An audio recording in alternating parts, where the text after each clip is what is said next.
Noche cerrada, niebla espesa que se arrastra por las callejuelas adoquinadas, el olor a carbón y humedad impregnando el aire. Una época de contrastes, de opulencia y miseria entrelazadas, donde las sombras ocultaban más de lo que la luz dejaba ver. Londres, finales del siglo XIX. Y en el corazón de este laberinto urbano, un terror silencioso comenzó a propagarse, dejando tras de sí un rastro de sangre y un misterio que ha perdurado a lo largo de más de un siglo. Hablamos de Jack el Destripador, el nombre que se convirtió en sinónimo de brutalidad, de depravación y sobre todo de un enigma irresoluto. Desde 1888, las crónicas de sus crímenes han alimentado pesadillas, inspiraron relatos, películas y han mantenido en vilo a generaciones de investigadores y aficionados al true crime. ¿Quién era este hombre? ¿Qué lo impulsaba a cometer tales actos atroces? ¿Por qué, a pesar de los esfuerzos de Scotland Yard, su identidad permaneció oculta en la penumbra de la historia? En este documental nos adentraremos en el corazón oscuro de Whitechapel para revivir los escalofriantes sucesos que marcaron uno de los capítulos más sombríos de la historia criminal. Prepárense para un viaje a través del tiempo, un descenso a la psique de un asesino y la búsqueda incansable de la verdad en uno de los misterios más famosos del mundo. Acompáñennos mientras desenterramos los detalles, las pistas y las teorías que rodean a Jack el Destripador, el espectro que sigue acechando en las sombras de nuestra imaginación. Para comprender la magnitud del terror que sembró Jack el Destripador, es fundamental sumergirse en el Londres de 1888. Era una metrópolis en plena ebullición industrial, un crisol de culturas y clases sociales, pero también un lugar de profundas desigualdades. Whitechapel, el epicentro de los crímenes, era uno de los barrios más pobres y superpoblados de la ciudad. Sus calles estrechas y laberínticas, iluminadas tenuemente por farolas de gas, eran un caldo de cultivo para la pobreza, la prostitución, el alcoholismo y la desesperación. La era victoriana, a pesar de su fachada de progreso y moralidad, escondía una realidad cruda y brutal para muchos de sus habitantes. La brecha entre la riqueza de la burguesía y la miseria de las clases trabajadoras era abismal. En Whitechapel, las mujeres, muchas de ellas obligadas a ejercer la prostitución para sobrevivir, eran especialmente vulnerables. La falta de protección social, la escasa presencia policial efectiva en las zonas más marginales y la generalizada desconfianza hacia las autoridades creaban un ambiente propicio para la delincuencia. Fue en este escenario de miseria y olvido donde Jack el Destripador eligió a sus víctimas. La naturaleza de los asesinatos, la forma en que se desmembraban los cuerpos y la aparente frialdad con la que actuaba sugieren un conocimiento anatómico que desconcertó a la policía y al público por igual. La prensa, ávida de sensacionalismo, jugó un papel crucial en la mitificación del asesino. Los periódicos de la época, con sus titulares escabrosos y especulaciones sin fundamento, alimentaron el pánico y contribuyeron a crear la figura del destripador. La propia elección del nombre Jack el Destripador provino de una carta supuestamente enviada por el asesino a la prensa, un acto que pudo haber sido una burla macabra o una maniobra para desviar la atención. La sociedad victoriana, conservadora y reprimida, se vio sacudida por esta oleada de violencia que exponía sus fracturas sociales y su vulnerabilidad. El miedo se apoderó de las calles de Whitechapel y la policía se vio envuelta en una carrera contrarreloj para dar caza a un fantasma que se desvanecía entre la niebla, dejando tras de sí solo un rastro de horror y preguntas sin respuesta. El contexto de la época, con sus limitaciones tecnológicas y forenses, sumado a la ineficacia de ciertas partes de la investigación, sentaron las bases para uno de los mayores misterios sin resolver de la historia. Los hechos. Los crímenes atribuidos a Jack el Destripador tuvieron lugar entre agosto y noviembre de 1888 en el distrito de Whitechapel, en el East End de Londres. Aunque hay debates sobre el número exacto de víctimas y si todas ellas fueron obra del mismo asesino, la Canonical Five, las 5 víctimas canónicas, son generalmente aceptadas por la mayoría de los expertos. Polly Nichols, Annie Chapman, Elizabeth Stride, Catherine Eddowes y Mary Jane Kelly. Todas ellas eran mujeres de bajos recursos, a menudo involucradas en la prostitución, y vivían en la marginalidad de Whitechapel. El primer asesinato documentado de forma oficial, aunque hay indicios de otros anteriores, ocurrió la noche del 31 de agosto de 1888. El cuerpo de Polly Nichols, de 43 años, fue encontrado en Box Row. Presentaba un corte profundo en la garganta y mutilaciones en la zona abdominal. La brutalidad del ataque conmocionó a la opinión pública y a la policía. El segundo asesinato tuvo lugar el 8 de septiembre de 1888, con la víctima Annie Chapman, de 47 años.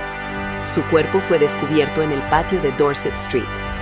Al igual que con Nichols, las mutilaciones eran extremadamente graves, con el útero extirpado de forma experta. Este detalle, en particular, sugería que el asesino poseía algún tipo de conocimiento anatómico, lo que aumentó el pánico y la especulación. El 30 de septiembre de 1888 se convirtió en uno de los días más oscuros de la investigación, conocido como el Sábado Doble. Esa noche se encontraron 2 víctimas, Elizabeth Stride y Catherine Eddowes. Stride, de 44 años, fue encontrada en Dudfields Yard. La mutilación en su caso fue menos severa, posiblemente porque el asesino fue interrumpido. Eddowes, de 46 años, fue encontrada poco después en Mitre Square, en la City de Londres, una jurisdicción diferente a Whitechapel. Su cuerpo presentaba una mutilación aún más extensa y macabra que las anteriores, incluyendo la extirpación de un riñón y partes de su rostro destrozadas. El último asesinato canónico, y el más brutal de todos, ocurrió la noche del 9 de noviembre de 1888. Mary Jane Kelly, de 25 años, fue encontrada en su habitación de Miller's Court, en Dorset Street. El estado de su cuerpo era indescriptible, prácticamente descuartizado, y los órganos vitales dispersos por la habitación. Este último acto de salvajismo marcó el fin de la serie de asesinatos que aterrorizó a Londres, ya que los crímenes cesaron de forma abrupta después de este evento. La desaparición de las mutilaciones severas en los últimos casos, si asumimos que Eddowes y Stride fueron víctimas del mismo asesino, ha llevado a algunos investigadores a especular que el asesino pudo haber sido interrumpido, o incluso capturado y luego liberado, o que simplemente detuvo su modus operandi. La ausencia de testigos fiables, la confusión generada por la prensa y la incapacidad de la policía para atrapar al asesino alimentaron el mito de Jack el Destripador, un espectro que parecía operar con impunidad en las sombrías calles del East End, dejando tras de sí un legado de terror y un misterio que aún hoy, más de un siglo después, sigue sin resolverse completamente. La investigación. La investigación sobre los crímenes de Jack el Destripador fue una de las mayores y más frustrantes operaciones policiales de la historia de Gran Bretaña. Scotland Yard, bajo la dirección del comisario Sir Charles Warren, se enfrentó a un caso sin precedentes, en un momento en que las técnicas forenses estaban en pañales y la comunicación entre las diferentes fuerzas policiales era deficiente. Desde el principio, la investigación se vio obstaculizada por múltiples factores. En primer lugar, la naturaleza de las víctimas, mujeres marginadas y a menudo invisibles para la sociedad, dificultaba la obtención de testimonios fiables o la reconstrucción de sus últimas horas. Muchas de ellas vivían en la pobreza extrema y sus vidas transcurrían en los bajos fondos de Whitechapel, un área difícil de patrullar y controlar. La policía se encontró con una avalancha de teorías, sospechosos y pistas falsas. Se distribuyeron miles de folletos, se interrogaron a cientos de personas, pero la falta de evidencia sólida y concluyente hacía que cada pista se desvaneciera en la niebla londinense. La prensa, lejos de ser una aliada, se convirtió en un obstáculo.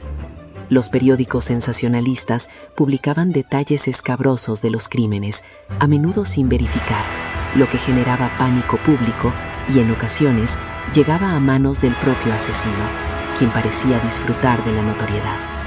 Una de las mayores frustraciones para la policía fue la misteriosa carta conocida como From Hell, desde el infierno, supuestamente enviada por el asesino a George Lusk, presidente del Comité de Vigilancia de Whitechapel.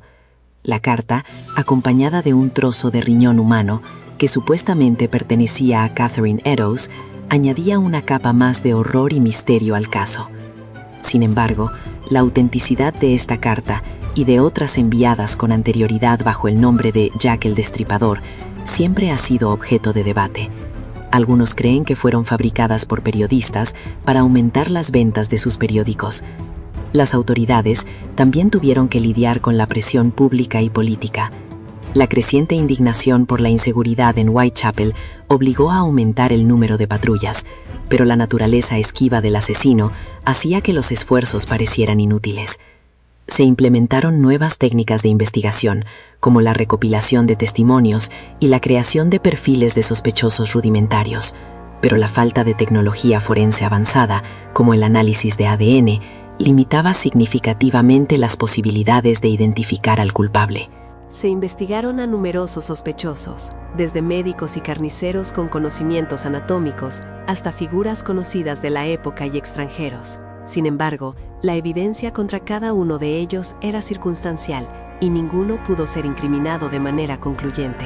La investigación se prolongó durante años, pero sin llegar a una resolución. Finalmente, los crímenes cesaron tan abruptamente como habían comenzado, dejando a Scotland Yard y al mundo entero con un espectro que se desvaneció en la historia, pero cuyo legado de misterio y terror perdura hasta nuestros días. La falta de un arresto o una condena definitiva ha permitido que el caso de Jack el Destripador siga siendo uno de los grandes enigmas sin resolver de la criminología: el juicio y la sentencia.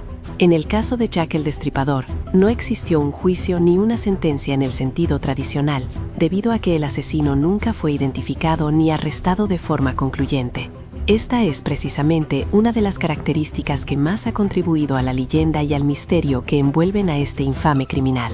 La policía de Scotland Yard y la City of London Police llevaron a cabo intensas investigaciones, interrogando a cientos de personas y revisando innumerables pistas. Se barajaron múltiples sospechosos a lo largo de los años, cada uno con sus propios argumentos y teorías. Algunos de los nombres más recurrentes en las investigaciones y en la especulación posterior incluyen a George Chapman, un aspirante a médico o farmacéutico que más tarde fue condenado por envenenamiento; Aaron Kosminski, un inmigrante polaco con problemas mentales que fue identificado por un testigo clave, pero nunca incriminado formalmente; Walter Sickert, un artista que algunos creen que pudo haber retratado sus propios crímenes, e incluso miembros de la realeza o la alta sociedad británica. Sin embargo, a pesar de los esfuerzos titánicos y las numerosas teorías, nunca se encontró la evidencia irrefutable que vinculara a ningún sospechoso concreto con los brutales asesinatos de Whitechapel. Las pistas eran circunstanciales, los testimonios contradictorios, y la falta de tecnología forense avanzada en esa época impedía un análisis definitivo de las pruebas. La ausencia de un juicio y una sentencia significó que Jack el Destripador se convirtió en una figura fantasmagórica, un espectro que escapó a la justicia y a la identificación. Esta impunidad contribuyó a su aura de terror y a la perpetuación de su leyenda. En lugar de un veredicto judicial, la sentencia fue la propia desaparición de los crímenes. Tras el asesinato de Mary Jane Kelly en noviembre de 1888, los asesinatos con características similares cesaron de manera abrupta. Esto llevó a la conclusión de que el asesino había abandonado el área, había muerto, había sido encarcelado por otros delitos o simplemente había decidido detener sus actividades macabras. La falta de un final judicial para el caso dejó la puerta abierta a un sinfín de especulaciones y teorías que han perdurado hasta el día de hoy. Los historiadores, criminólogos y aficionados al true crime continúan debatiendo y analizando las pruebas disponibles, intentando arrojar luz sobre la identidad de este enigmático asesino. La ausencia de un juicio formal es, paradójicamente, una parte fundamental de la trágica historia de Jack el Destripador. Un misterio que quizás nunca llegue a ser completamente resuelto en los tribunales, pero que sigue vivo en los anales de la criminología. Reflexión final e impacto social. El caso de Jack el Destripador trasciende la mera crónica de crímenes violentos. Es un fenómeno cultural y social que ha cautivado y aterrorizado al mundo durante más de un siglo. Su impacto va mucho más allá de las sombrías calles de Whitechapel de 1888, resonando en nuestra fascinación por lo macabro, en nuestra insaciable búsqueda de respuestas ante lo inexplicable, y en nuestra reflexión sobre los aspectos más oscuros de la naturaleza humana. La principal razón de su perdurabilidad radica en el misterio de su identidad. La imposibilidad de atraparlo y juzgarlo lo elevó a la categoría de mito, de fantasma que se desliza entre la historia. Este enigma ha alimentado innumerables libros, documentales, películas y teorías, convirtiendo al Destripador en uno de los criminales más famosos de todos los tiempos. La especulación sobre quién era este hombre, qué lo impulsaba y por qué nunca fue descubierto, continúa atrayendo a nuevas generaciones de investigadores y entusiastas del true crime. Además del misterio, el caso puso de manifiesto las profundas fracturas sociales y las duras condiciones de vida en el Londres victoriano. Las víctimas, en su mayoría mujeres pobres y marginadas, eran fácilmente descartables a los ojos de la sociedad de la época. Los crímenes de Jack el Destripador sacaron a la luz la vulnerabilidad de estas mujeres y la indiferencia generalizada hacia su sufrimiento. La policía, a pesar de sus esfuerzos, demostró las limitaciones de un sistema legal y forense en desarrollo frente a un criminal particularmente astuto y brutal. La figura del Destripador también se convirtió en un reflejo de los miedos de la sociedad. En una época de rápidos cambios industriales y urbanización, la idea de un depredador anónimo que se movía libremente entre la multitud era aterradora. El asesino se convirtió en el otro, el desconocido, que encarnaba el caos y la irracionalidad en un mundo que intentaba imponer orden y progreso. Hoy en día, el caso de Jack el Destripador sigue siendo un caso de estudio para criminólogos, psicólogos e historiadores. Nos obliga a reflexionar sobre la naturaleza del mal, sobre los factores que pueden llevar a un individuo a cometer actos de violencia extrema y sobre la efectividad de los sistemas de justicia y aplicación de la ley. Su legado es una mezcla de horror y fascinación, un recordatorio sombrío de que, a veces, los mayores misterios permanecen enterrados en las sombras, desafiando la lógica y alimentando nuestra curiosidad por lo desconocido. El grito silencioso de sus víctimas aún resuena en las callejuelas de Whitechapel, un eco perpetuo de un crimen que, en su falta de resolución, se ha vuelto inmortal. ¿Cómo rehabilitar a un joven que ha cometido actos tan atroces? ¿Qué tipo de intervención es realmente efectiva para garantizar su reinserción y prevenir futuras reincidencias? Las respuestas a estas preguntas siguen siendo un desafío para los expertos y para la sociedad en su conjunto. El caso también puso de relieve la importancia de la comunicación y la prevención de la violencia en el ámbito familiar. Aunque en Pios no se conocieron públicamente antecedentes de maltrato o negligencia severa, la tragedia nos recuerda que las dinámicas familiares, por sutiles que sean, pueden tener consecuencias devastadoras. En definitiva, el caso Pios no es solo la crónica de un crimen espantoso, sino un espejo que nos devuelve la imagen de nuestras propias vulnerabilidades como sociedad. Nos obliga a mirar hacia adentro, a cuestionar nuestras estructuras, a fortalecer nuestros sistemas de protección y a entender que la infancia, si bien es un periodo de inocencia, también puede ser un terreno fértil para la aparición de las sombras más oscuras. La reflexión que nos deja este caso es la de la necesidad constante de estar alerta, de cuidar a nuestros jóvenes, de invertir en su bienestar y de no dar por sentado que la inocencia siempre prevalece. La memoria de las víctimas y la compleja realidad de este caso nos invitan a un compromiso continuo con la prevención, la educación y la búsqueda de soluciones que aborden las raíces de la violencia en todas sus formas.